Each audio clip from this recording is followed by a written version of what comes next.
Hello বন্ধুরা, কেমন আছো তোমরা?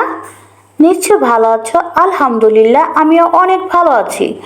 বন্ধুরা, আগের ক্লাসে তোমাদেরকে আমি এস কিভাবে ছোট হাতে লিখতে হয় সেটা তোমাদেরকে আমি লিখে দেখিয়েছিলাম। আজকে বন্ধুরা আমি তোমাদেরকে ছোট হাতে টি কিভাবে লিখতে হয় সেটা তোমাদেরকে আমি লিখে দেখাবো বন্ধুরা।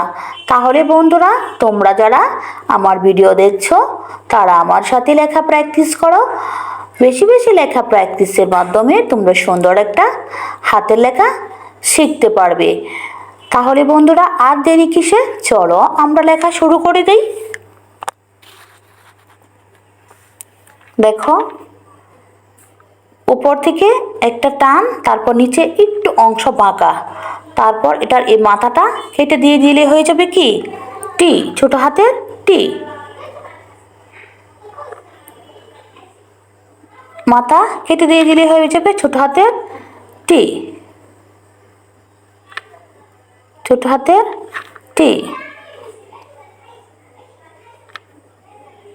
টি, টি।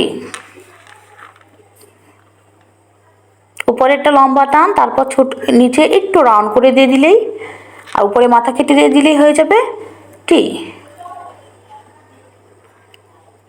টি। এভাবে তোমরা লিখতে পারো বন্ধুরা। দেখো, আমি প্রথমে টান দিয়েছি, তারপর এখান থেকে লম্বা একটা টান দিয়ে নিচে একটু বাঁকা শেপ দিয়ে দিয়েছি। এই যে এটা হলো সঠিক নিয়ম। দেখো বন্ধুরা,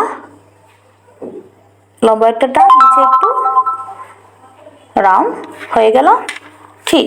তাহলে বন্ধুরা দেখো, আমি কত সহজভাবে ঠিক লিখে ফেলেছি। তাহলে বন্ধুরা, তোমরা যারা এখনও কানিজ ফাতেমা ইউটিউব চ্যানেলটা এখনও সাবস্ক্রাইব করোনি, প্লিজ তোমরা কানিজ ফাতেমা ইউটিউব চ্যানেলটা এখনই সাবস্ক্রাইব করে ফেলো। আর আমার ভিডিওতে লাইক করো, কমেন্ট করো, বেশি করে শেয়ার করে দাও। পরবর্তী নতুন আরেকটা ক্লাস নিয়ে তোমাদের সামনে আমি উপস্থিত হব। এই পর্যন্ত তোমরা অনেক ভালো থাকো, সুস্থ থাকো। আল্লাহ হাফেজ বন্ধুরা।